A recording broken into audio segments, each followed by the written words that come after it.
course, with all the fireworks happening in D.C., Congressman Devin Nunes back here for part 2 of our Sunday conversation. Congressman, thanks for sticking around. And we've been hearing about the Mueller investigation, when it's going to be released.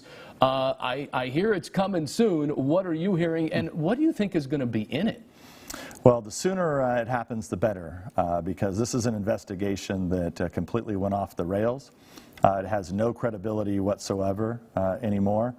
That's why I've called for all the findings to be made public, all the interviews to be made public, every American that they interviewed to be made public, every foreigner, every wiretap.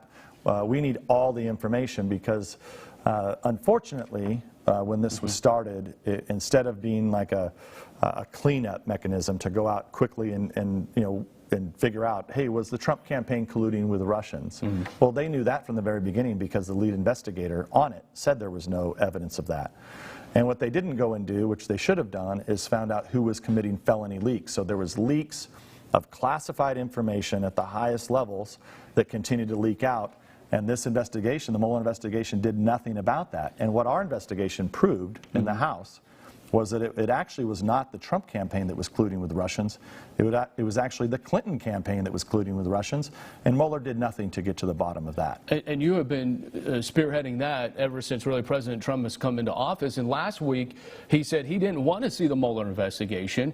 There's been polls where the public would love to see it, and now President Trump just coming out this week saying, hey, release it. I want to see it now. Everybody wants to see it. You know, I want to move to the national emergency declaration by President Trump on border wall funding. He didn't get it in the last spending bill, as you know, but then he makes the national declaration, calling it a national emergency, and then he had to exercise his first presidential veto.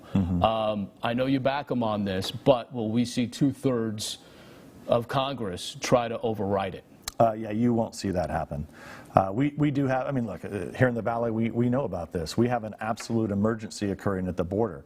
You only have to look so far as the shooting rampage that we had right before Christmas in the South Valley in Tulare County. You had somebody who had been kicked out of this country 3 different times, I believe, went and killed, murdered 3 different people, went on a shooting spree all over the county.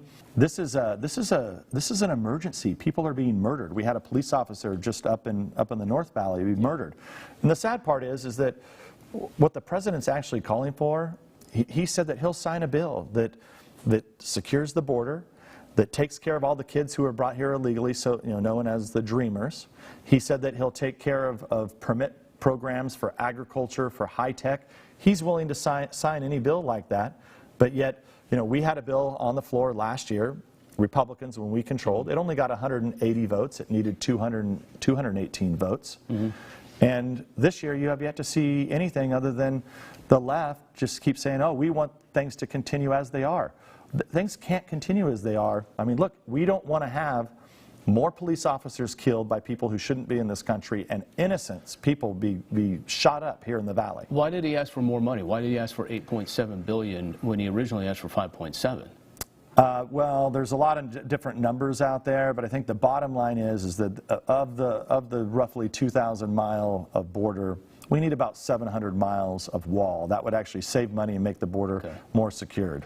But the key is really having an immigration system that works, which is what I've been fighting for forever. Let's deal with all the people here, the people that are here working and doing a good job. Let's give them some type of permit to stay here. You're back in your district this week, and I just want to, Governor Devin Nunes just came out with this week. He wants to tax California water customers an extra $10 a month to clean up the water, where more than 1 million have either contaminated water or somehow it's tainted.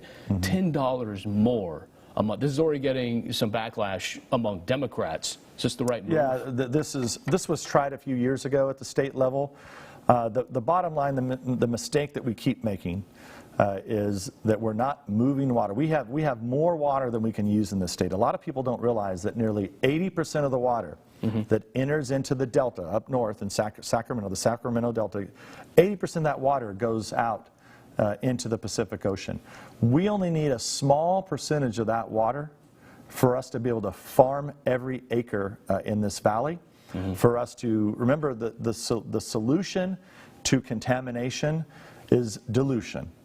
So the way you take care of the problem is you add fresh water to try to dilute and flush out any areas that have bad water supply. Okay, lastly, I want to get to this. We've been talking about your lawsuit, the Twitter lawsuit, and all those other things, but you did have a pretty entertaining tweet just about a week and a half ago where you said you went to a restaurant here in California. I don't know if you were back in Tulare or what, but you went to a restaurant. The straw law had, I guess you had your first experience of it. It's not just one restaurant. Yeah, I mean, it's all of them. It's every restaurant you go to around here. The people are scared. They're like, oh, I got to ask you if you want a straw. And I have little kids. I have 3 little girls. Well, they like to drink out of straws, so it's like totally awkward. It's awkward for the. But is it socialism or is waiters. it just a way to clean up? Oh, it's absolutely socialism. But it's not a way to clean up maybe all the plastic that is being removed into the ocean or anything like that. I go, out to Pismo Beach, like all Portuguese do, and a lot of people from the valley. And I've never seen a plastic straw on the beach in my life. And so remember, they're not banning plastic straws from McDonald's, and I'm not advocating that McDonald's ban plastic straws, but to have these sit-down restaurants here in the valley and all over California have to ask if the customer wants a plastic straw. That is the definition of socialism, to force them to use paper straws versus plastic. It's absolutely ridiculous, and there's not anywhere that I go around here that most normal people think that the government coming in and regulating what you can drink your drink out of is socialism. It's ridiculous, and we shouldn't be putting Americans through this. All right. Well, it's great to chat with you. Nice Welcome to see you. back to Sunday Morning Matters. Thank you so much Thanks, for being Alex. here. All right, man. All right.